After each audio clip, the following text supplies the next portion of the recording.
Ok, bonsoir et bienvenue sur la chaîne ExoVC TV. Si pour la Dieu, on va essayer de corriger un peu le sujet de VBA, mais peut-être ça se fait en deux étapes. Il faut dire qu'en réalité, le groupe ExoVCI, bon, comme il a dit dans une vidéo, était un peu malheureux parce que nos matériels ont été volés. Il y a cela un mois. Donc, ça fait qu'actuellement, le groupe aussi est en congé, donc on n'est pas unis. Bon, j'ai fait l'effort de faire vraiment la correction avec le poste d'un ami. Donc, ça fait que, bon, je ne pourrais pas faire toutes les corrections. Il a fait ce qu'il pouvait faire. Bon, je parle au-delà de ce que j'ai. Donc, je vais essayer d'expliquer un peu parce qu'il a fait la correction, il a mis sur le blog, mais j'ai expliqué brièvement pour que, plus qu'il n'ait pas pu corriger toutes les questions par manque de temps, je vais faire ça pour que vous pouvez vous inspirer de ces questions-là pour pouvoir faire les autres. C'est pour ça qu'il a choisi un type dans chaque ensemble. Donc, allons-y, trop de bavardage. Voilà. Ici, on nous demande de remplir. Ils ont déclaré un tableau avec 10 mots, comme on le sait en VB. Après cela, on nous a donné une table. On ne pas dire un tableau, deux tableaux. Et on nous dit maintenant si table 1i est plus petit ou égal à table 2i, alors on fait table 3 égale à table de i. Sinon, on fait table 3 égale à table de 2. Ok, c'est simple. Ici, les gars se sont embrouillés pour ne rien. Le sujet en réalité n'était pas aussi compliqué. C'est simple. Tu as deux tableaux. On dit que tu prends les valeurs, tu compares la valeur et que tu remplis le troisième tableau. Ce que les gars n'ont pas compris, ils ont plutôt recopié les valeurs d'un seul tableau. Ce n'est pas ce qu'on nous demandait. Le problème est très simple. On nous dit I. I ici c'est quoi? I c'est l'ensemble des éléments. Et tu prends chaque élément, tu compares avec sa correspondance de l'autre côté et tu vois dans quel cas tu dois positionner ton élément. Je m'explique. On prend le premier tableau. La position 0, on a la valeur. Voilà. On a la valeur 13. Bon, pour ne pas dire moins 13. Hein. Et dans le tableau de la position 0, on a la valeur moins 51. C'est ça que vous voyez. C'est ces deux valeurs des positions 1, 0, 0. On va comparer d'abord. Après, on va comparer les éléments de position 1, 1, position 2, 2, position 3, 3. C'est ça que vous voyez. Vous allez comprendre. On prend 51 et puis 13. On voit que 13, moins 13 est plus grand que moins 51. Donc, on se retrouve dans quel cas? On se retrouve dans quel cas?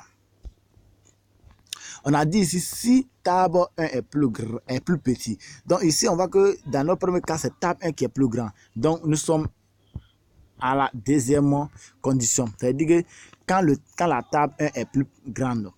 Ici, table 1 est plus grande. Qu'est-ce qu'on fait? On récupère la valeur de table 1. Vous voyez, non? Puisque la comparaison ici, c'est-à-dire que les positions 0, 0, c'est la table 2 qui est plus petite. On prend ici la valeur de table 2. C'est ce que le programme nous dit. Hein? C'est logique. Position 2, 2. Position 1, 1. À la position 1, 1, on voit que table 1, nous avons 8. Et table 2, nous avons 15. Des valeurs positives. Entre 8 et 15, qui est plus grand, c'est 15 qui est plus grand. Donc, nous sommes ici.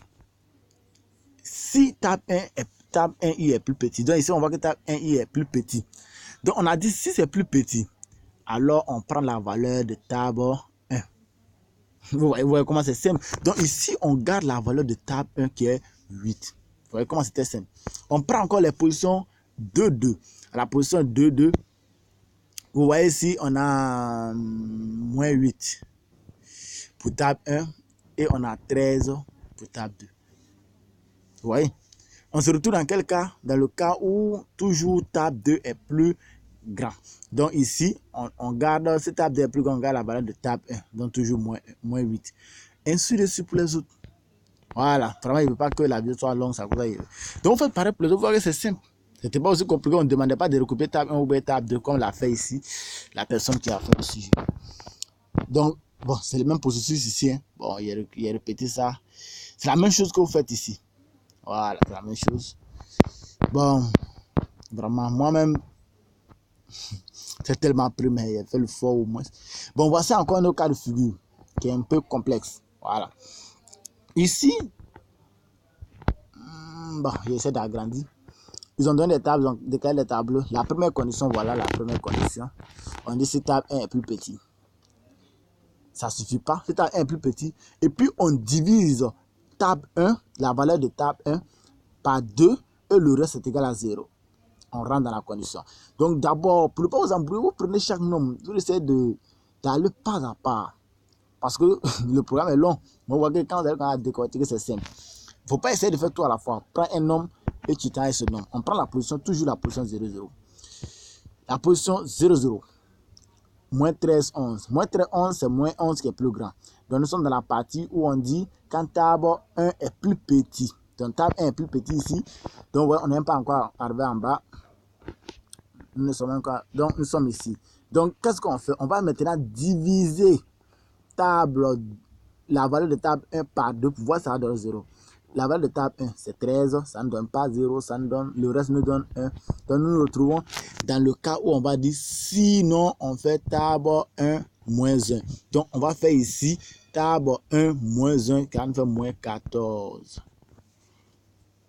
Donc voilà comment vous allez faire pour les autres. Ici là on n'a pas donné la valeur, mais il faut d'abord trouver ces valeurs là et ensuite trouver maintenant ce que la valeur V4 qu'on nous demande. Ici, je prends encore la valeur 20. 20, 20, c'est... Bon, je vois que 20, 20, c'est la même chose, non? 20, 20, c'est pas la même chose. 20, 20, ici, on voit que ici, V2 est plus grand. On est toujours ici. Maintenant, quand on divise la valeur T1, qui est 20, par 2, ça, le reste donne 0. Donc, nous arrêtons ici. Nous arrêtons où on dit la valeur T3 prend ici la valeur de T1. Donc, ici, T3 prend 20. Parce qu'on a divisé que ça nous a donné 0.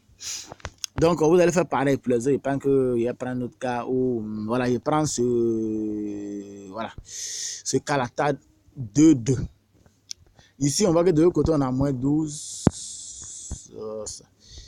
On a moins 12 et puis moins 13. Donc, moins 12 est plus grand, moins 13. Donc, nous nous retrouvons dans le cas contraire else ici. Sinon, qu'est-ce qu'on va faire d'abord? On va diviser toujours table 1 par 2 sur le reste égal à 2. On est ici. Maintenant, nous divisons table 1 qui est 12. On voit que le reste n'est pas égal à 1. Donc, on n'est plus ici. Nous sommes maintenant dans son... Lui, là, dans son L-if qui est ici. Lui, il a dit qu'il fait table 2 moins 1.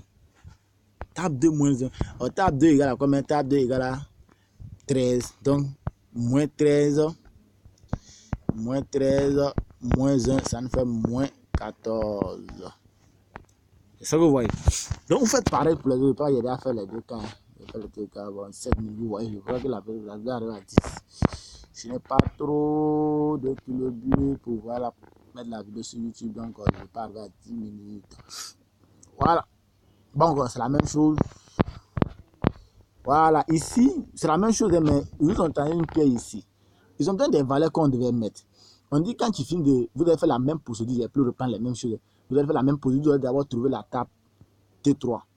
Table 3. Et maintenant, vous allez venir. On dit next.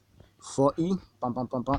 On dit maintenant, si la valeur de table 2, et que tu fais moduler que c'est différent de 0, ça fait 1. Et quand le nombre est impair, ça fait 1. Quand le nombre est pair ici, ça fait 0. Donc, quand vous allez finir de trouver la table T3, table 3, vous allez trouver ça facilement. Vous prenez la valeur, vous divisez par 2. Si la valeur est paire, vous mettez 0. Si la valeur est impair, vous mettez 0. On n'a pas de copier encore table 2 ici. Voilà, vraiment, hein. Comme je vous l'ai dit, vraiment, ciao, ciao, je vous aide avec le peu que j'ai. Je ne peux pas dépasser plus de 10 minutes, sinon vous n'aurez pas la vidéo. Ok, bon, vraiment, la correction, c'est pas à dire, vous l'aurez. Ben, je sais pas. Ça dépend de Dieu. Ok, donc, il a fait un peu de... Chaque cas, il a traité au moins une opération là-dessus.